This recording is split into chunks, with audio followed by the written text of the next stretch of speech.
You can't park there.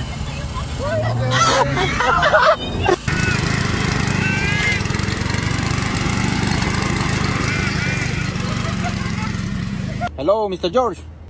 How much you pay for the new guy? 20 bucks? No, too much money.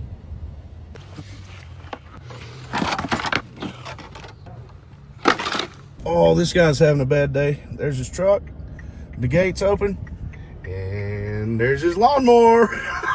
Came off at the intersection. Just ran over some steel inch cable.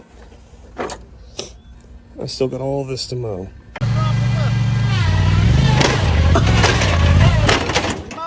That's what I told you.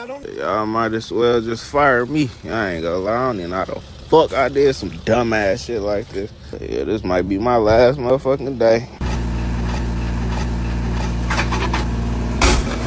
Oh my.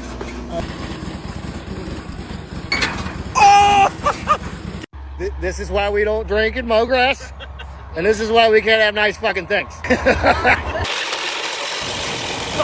Holy shit.